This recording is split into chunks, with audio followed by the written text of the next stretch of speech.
to cheer us all up, because I can't think of anybody right now who would cheer me up more than this human being. I love him so much. He's one of my favourite people on planet Earth. And normally what happens when we do an interview, somehow we're colour coordinated. Whatever I'm wearing, he seems to be in a room or wearing something that matches. So I thought I'd give him a bit of an easy ride today, because let's be fair, a black turtleneck isn't that difficult to match with. Shall we see? Drum roll, it's Ralph Schoellmaker. Hi, Ralph. Hi, Alex. I think we did it again. Oh, wow, look at that. That is such a matchy situation. Now, Ralph, I'm going to have to pause a moment, because for some reason I've just discovered that the thing that plugs in my audio, my earpiece, isn't plugged in itself. So as delightful as you look and as coordinated as we are, we seem to be having a sort of small technical issue here. Let me see if this is the right piece of equipment. Put that in there. Is that a goer?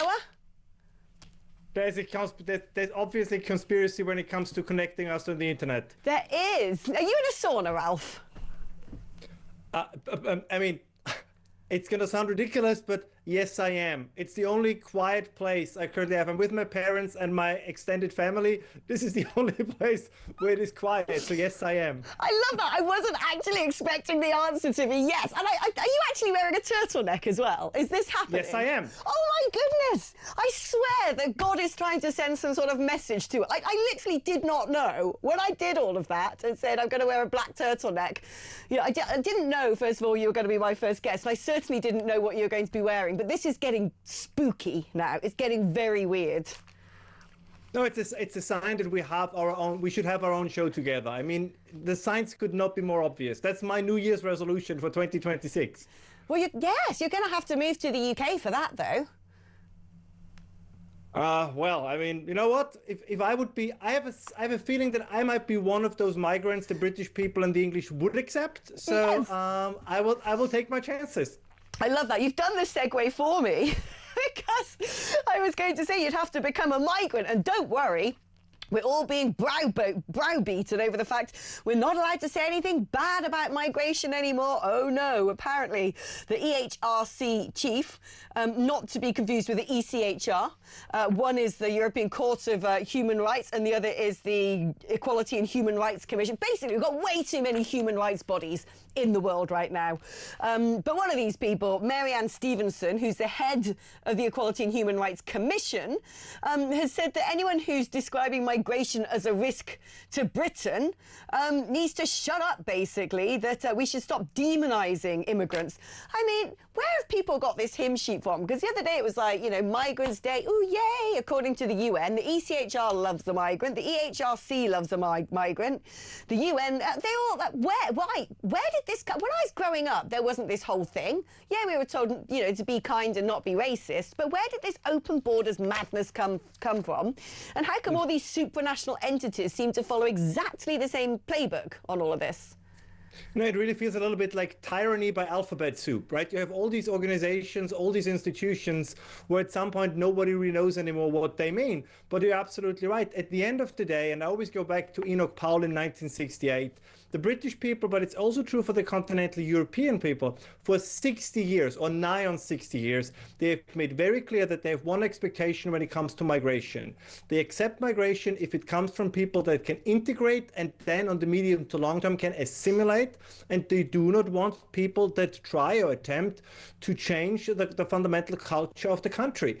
And this, let's say, this use of the word migration as if everything is the same is, I think, part of the gaslighting of the people. As I said, if I would move to London, I think nobody would say, oh my God, yeah, another foreigner who comes. I think people would understand, and as would I, that I would very quickly, and my children even more so, would assimilate into the British way of life, right? They would accept the king, or then, you know, whoever follows King Charles as the head of state, whoever is the prime minister as the head of government. They might serve in the British military and so on and so on. And, you know, 2-3 generations down the road, the Schoellhamers would be a British family, at least that, or maybe it would take 4 generations, like anybody else. But we know there's an increasing number of people who have no intention. Maybe my family would fail as well, but at least we would try to. But there is a growing number of people who have no intention, not even willing to try to assimilate. And I think people from those countries, people with that background, should be stopped from entering the country. There is a right for every culture to preserve itself. I don't understand. We extend this right to everybody. There are all these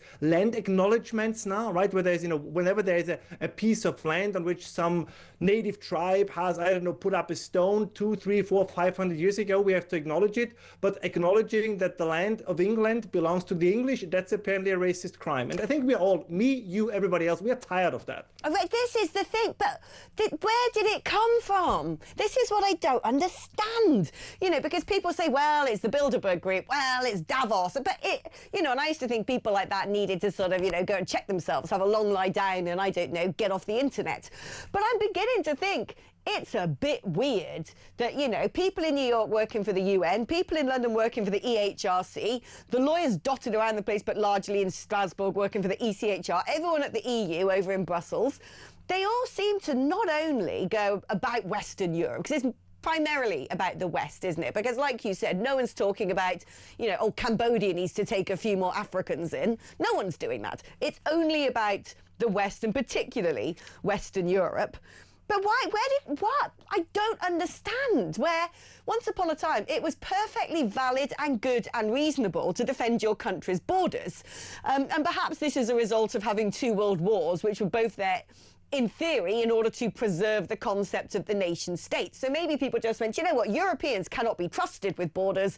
When they have borders, they start world wars. Is that what it is? I just don't understand where the volume on this debate has been turned up so high, seemingly out of nowhere. But I think there's a couple of factors, and you mentioned a few of them. I mean, one is that we have retold, especially the story of World War II, in a way it was the cosmopolitans against the nationalists, which is of course completely absurd, because even if you look at the writings of Winston Churchill, and I'm happy to go into greater detail, I mean, he went to war, which is absolutely fine, by the way. I don't think that this diminishes his motivation at all, because he thought, and you know, whatever, I know there are some critics about this, I'm not one of them, but this was in Britain's interest, right? That Britain had a role to play defending the empire, you name it. But it was also driven, especially the young men who sacrificed almost everything, including their lives, for the British Empire. They did so because they were patriots, they were nationalists, whatever you want to call it. So without nationalism or without patriotism, you would, or everybody, you would have lost World War II. This was a very common sentiment, an important sentiment, because with nationalism and patriotism comes solidarity, comes the ability to make it, to endure rough times, the sense that we are in something together, that this is, you know, as Edmund Burke said, it's a social contract between the living, the dead, and the yet to be born, but they need something that connects them, a shared history. The thing is, with people that come from the, you know, places far away, we don't share a history with them. Now, you might say, but Ralph, do you share a history with the English or the British? That is true, I don't. But I think there are connections. I mean, it's small things you might think, but it's like the royal family, right? There are connections to continental Europe. There are connections to, you know, the German houses. So there's something there. There was a fruitful cooperation during the Enlightenment, right? There's Europeans are different, that is true, but there's still, I think, enough similarity that you can allow migration among these very similar peoples. They're still distinct peoples, but there you can allow it. But it's easier to integrate a guy from Austria than a guy from Pakistan. I don't understand why we are still having this debate. Not you and I, of course, but in the public discourse, everybody knows this is true. But instead of saying it is true, we have exactly what you described. There is an attempt everywhere to shut down the debate. As you said at the beginning of our conversation, basically everybody who criticizes migration is a Nazi, a fascist, and should shut up. There are some people, I'm sure you know them, they're from a competitor organization, so I hope I'm not going to be kicked off if I mention them. But Stephen Edgington, for example, right? You know, very smart people who are erudite, intelligent and patriotic. They're now smeared by some, you know, journalist, I think her name is Helen Lewis or something, that he's like a racist fascist and the British Nick Fuentes or whatever that means. So it's they don't even engage with the element of the argument. They just want to smear you. And this is, you know, it's also intellectually so lazy. It is so lazy. Oh, you disagree with me? You must be a Nazi. Oh. It's interesting. It's interesting what you just said there, because I'm thinking of Nick Fuentes, and those people listening who don't know who Nick Fuentes is, he's this sort of phenomenon, this young kid who's popped up on what was once upon a time called the alt-right in America, like a podcaster. And whereas there's always been some sort of right-wing MAGA movement type podcasters in America, Nick Fuentes has gone full Tonto. As far as I'm concerned, he definitely seems to have some pretty unpleasant ideas. But I feel like he is a product of the radical leftism. You know, it's almost like equal and opposite forces. The more radical and left-wing the supranational entities become, the more they try and force open borders on us, the more they try and make us subsume and absorb and feel comfortable with people coming into the country who don't share our values, don't share our culture, horribly misogynistic, don't share our religion, frankly don't like our country, and don't come here because they want to be in this country because they like our culture. They come because they want to impose their own here. The more they try and tell us that this is normal, that we're hateful if we don't like this, that even though it kind of looks a little bit like an invasion, no, we're not being hospitable enough, the more that the sort of Nick Fuentes of this world are created. If they want to create fascism, if they want to create extremism, if they want to create racism, they're going about it the right way. Listen, I think you're right. And there's one principle I always have, which is 2 plus 2 equals 4.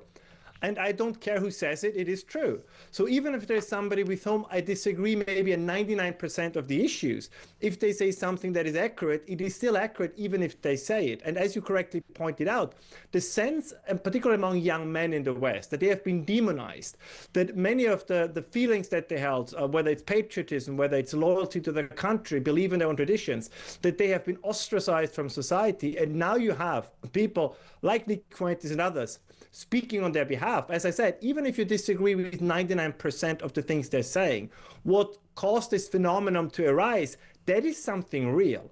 And I mean, I can only everybody should make up their own mind. As I said, you know, you can look at my record, you can look at your record. I think on many issues we are you know, like worlds apart. But the sense that there has been a cartel of the media, of the elites, of academia, to whenever there is something happening, it is the fault of Western civilization, of the West, of, you know, white men, white women, the white population. I mean, just Google headlines in The Guardian that include the phrase white men or white males. If you read this, like, you at some point, if you're a white male, I'm sorry to this to you, Alex, of course, as you're a woman, but if you read this, at some point you say, why is it always us?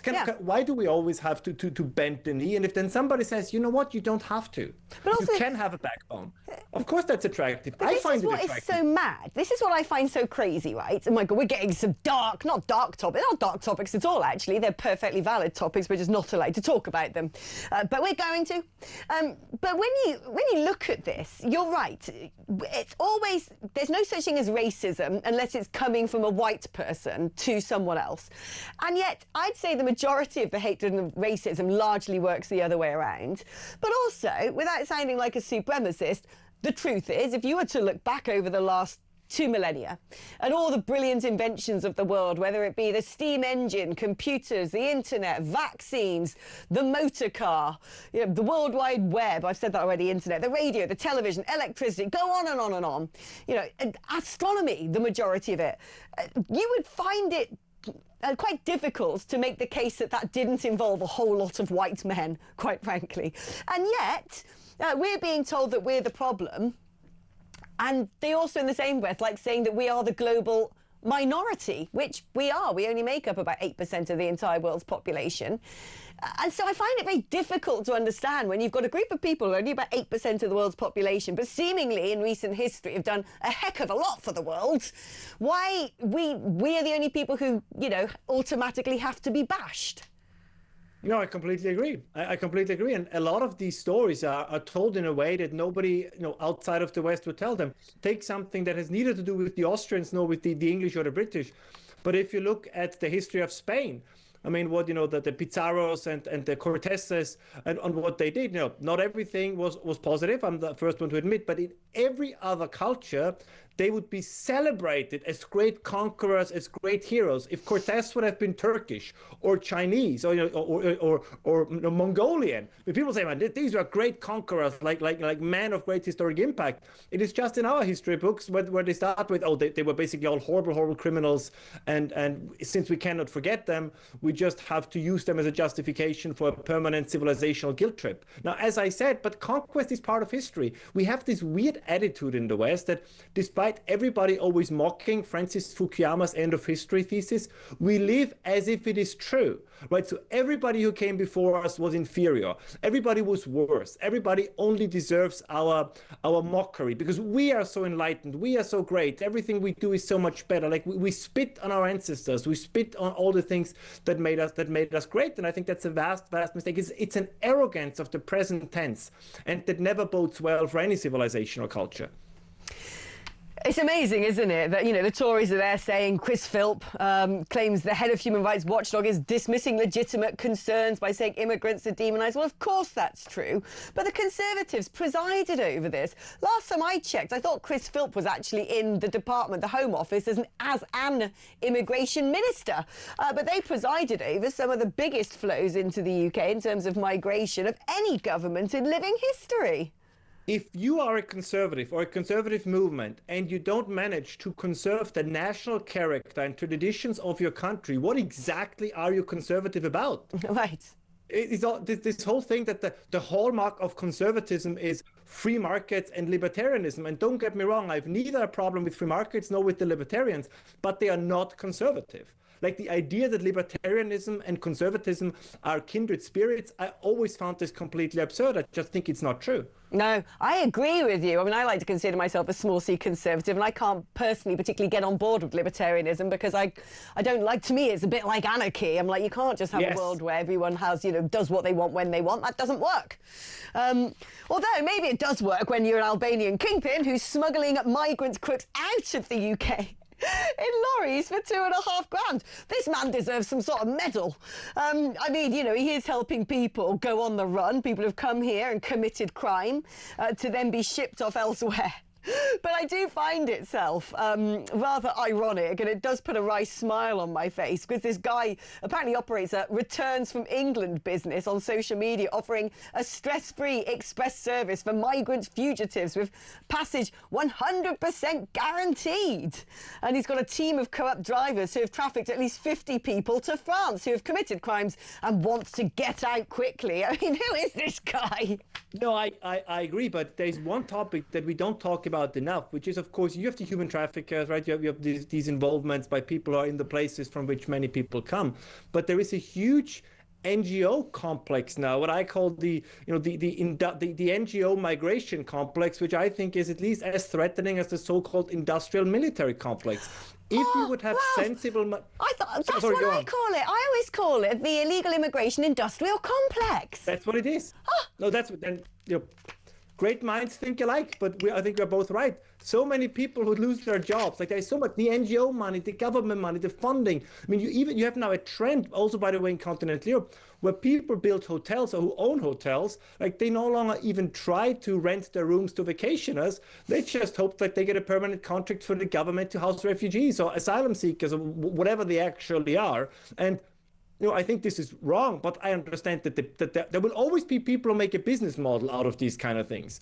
And of course, they will always then lobby against changing anything. So the NGO complex has really become a form of shadow government. And you know, we are almost out of time, but look at, for example, it's no coincidence that the brother of Ed Miliband, David Miliband, is of course also a head honcho of one of those NGOs. And I think he had a yearly salary, according to Mark Stein, of 1 million. I don't remember if it's pounds or dollars, but it's you know, it's a horrendous sum. So I wonder, how much good are they actually doing, and how much are they actually doing for their own pockets? Well, the cost of their policies have to be shouldered by the average British taxpayer, and of course by the little that is still left of the working class. Indeed. Do you know, we've almost gone full circle, haven't we, with all these people in these big sort of, you know, the Disasters Relief Committee, whatever it's called, Disasters Emergency Committee, UN, those supranational entities. Ralph, I just want to say, we're not just right, my darling, we're far right. Never forget it. Couldn't agree more. Oh, enjoy the sauna, my love, and I'll see you really soon. You will. Take care, Alex. Bye. I love the fact he was actually in a sauna and we were matching clothes. Like, seriously, I'm not joking. There is this weird phenomenon that every single time I speak to Ralph, we're coordinated and we don't speak to each other beforehand. We don't set it up that way. It is a thing. This is now 4 times in a row. What's going on there? Right.